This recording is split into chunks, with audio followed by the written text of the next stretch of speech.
Shalom, shalom, bien-aimés. Bonsoir à tout le monde. De près comme de loin, nous vous saluons. Pour ceux qui sont encore en chemin, nous vous saluons. Dans vos maisons, nous vous saluons. Dans le nom de Jésus. Alors ce soir, on va essayer de partager sur un petit thème que le Seigneur a mis dans mon cœur. Il s'agit de la place de chaque membre dans le corps humain ou sur le corps humain. Christ étant la tête. Alléluia. Pourquoi ce thème? Parce que de nos jours, on voit les gens qui se bagarrent, qui se déchirent dans les églises ou alors qui envient le talent ou la grâce de l'autre. On a tendance à oublier que c'est le Seigneur qui fait grâce du talent, il fait grâce du don, il fait grâce de la grâce que nous portons pour exercer le ministère. Alléluia. Alors, si le Seigneur a fait don de toutes ces choses, c'est pour servir à l'édification du corps de Christ. C'est qui le corps de Christ? C'est quoi le corps de Christ?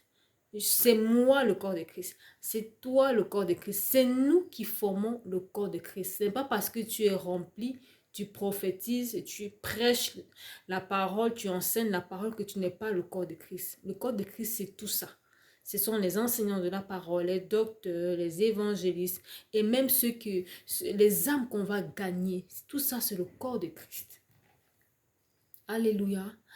Alors, le Saint-Esprit m'a mis un exemple à cœur pour pouvoir expliquer, pour que les gens comprennent que chacun a son rôle à jouer. La grâce qui m'a été donnée et que tu n'as pas te complète. La grâce qui t'a été donnée et que moi je n'ai pas me complète. Ce qui fait que Dieu a donné à chacun la grâce qui peut compléter l'autre afin que nous mettions ensemble pour servir dans sa maison. Alléluia.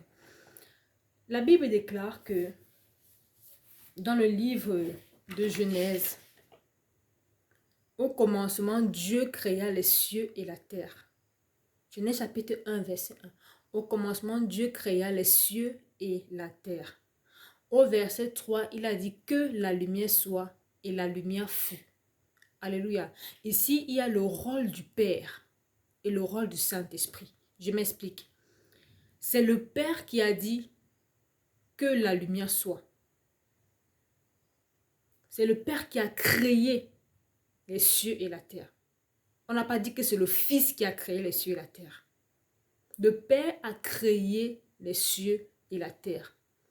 Et au verset 3, il dit que la lumière soit. Et la lumière fut.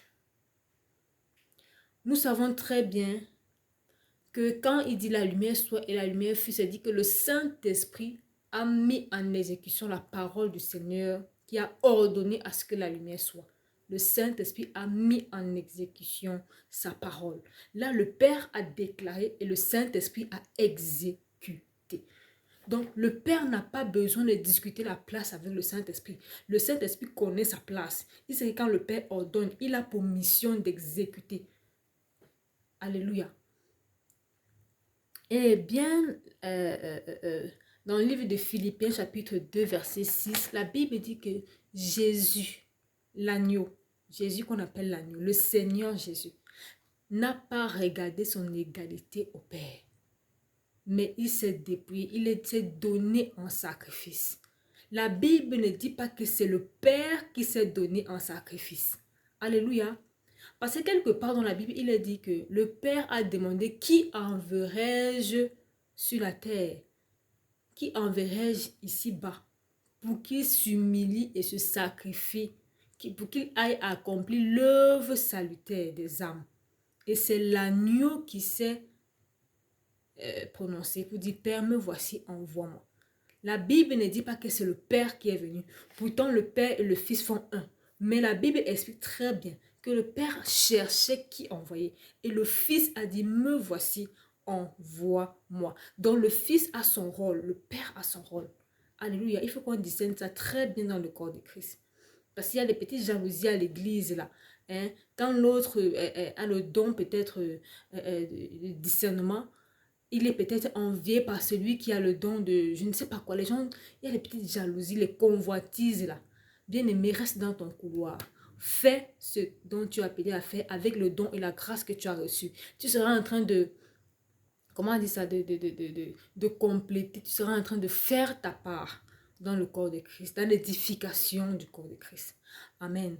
Alors quand le Père a dit qui enverrait, Jésus a dit, Seigneur, me voici, envoie-moi. Ça c'est le Père qui a demandé qui pourra envoyer. Et le Fils a dit, me voici, envoie-moi. La Bible dit que Jésus est venu. On connaît comment Jésus est venu. Quand l'ange apparut à Marie et lui dit que voilà, tu enfanteras, le Saint-Esprit mettra en toi, hein, tu enfanteras. Maintenant, quand le Seigneur a rendu ministère, il est venu, il a accompli l'œuvre du salut. Amen. En mourant sur la croix, il a versé son sang pour que son sang parle pour nous, pour que le salut, que nous ayons le salut, la vie éternelle. Quand Jésus a fini d'accomplir sa mission sur la terre, il a dit, il est bien que je m'en aille. Pourquoi il était bien qu'il s'en aille? Pour que le Saint-Esprit vienne. Donc, là, il reconnaissait maintenant que j'ai déjà fait mon boulot. Maintenant, c'est le temps de laisser le Saint-Esprit venir aussi faire son boulot. Alléluia. Donc, il pouvait bien faire le boulot du Saint-Esprit. Mais non, il a dit que non, j'ai déjà fait ma part. Maintenant, je laisse le Saint-Esprit. Le Père m'a envoyé.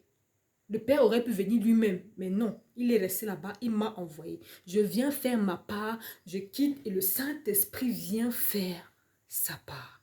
Bien-aimé, chacun porte une grâce. Et la grâce de chacun d'entre nous joue un rôle très primordial dans le corps de Christ, dans l'édification. Donc, que chacun joue son rôle. Ne cherche pas à jouer le rôle de ton frère ou de ta soeur.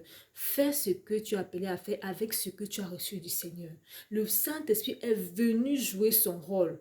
Amen. Et de nos jours, la Bible déclare qu'au commencement était la parole était Dieu, la parole était avec Dieu. Rien n'a été fait sans elle. C'est le Saint-Esprit. C'est le Saint-Esprit. C'est le Saint-Esprit qui a fait toutes choses sous l'ordre du Père. Le Père a ordonné, le Saint-Esprit a exécuté. Pourquoi la Bible ne dit-elle pas que au nom du Père, vous demandez toutes choses? Il dit, vous demandez toutes choses au nom du Seigneur Jésus. Je dis que le Seigneur Jésus a sa place. Le Père a sa place, bien que les trois fassent un. Chacun a sa place. Chacun respecte son pouvoir. Si nous comprenons ça, on n'aura pas les problèmes à l'église. Parmi les chantres, parmi les hommes de Dieu, qui que ce soit, on n'aura pas ce problème. Il suffit juste de comprendre quelle est ta place. Quel est ton couloir? Qu'est-ce que tu as fait? C'est quoi? Quel est ton poste et quelle est ta fonction? C'est quoi ta fiche de poste à ton poste? Tu occupes quelle fonction? Tu es censé faire quoi? Et comment? Qu'est-ce que le Père t'a dit par rapport à ce que tu as reçu et par rapport à ce que tu dois faire? Alléluia. Si tu comprends ça, alors tu as tout compris. Le Père, le Fils et le Saint-Esprit forment un, mais chacun fait son rôle. Chacun joue son rôle. Chacun a son rôle. Le Père a dit qui enverrai-je? Jésus a dit me voici. Et quand Christ est venu, il a accompli sa mission sur la terre. Il a dit maintenant c'est le temps que le Saint-Esprit vienne. Il s'est retiré et le Saint-Esprit est venu. Et jusqu'à aujourd'hui, nous sommes remplis du Saint-Esprit. On fait l'œuvre de Dieu par le Saint-Esprit. C'est un compagnon. Il a fallu que ce soit comme ça. Dieu nous enseignait que chacun a son rôle. Ne convoite pas ton frère, ne jalouse pas ta soeur. Contente-toi de ce que Dieu t'a donné et aspire aux dons les meilleurs. Ça, c'est ce que le Seigneur a mis dans mon cœur pour toi ce soir. Il a mis dans mon cœur pour toi, pour te bénir, parce que cette parole m'a aussi béni. Reçois-la au nom de Jésus. Shalom.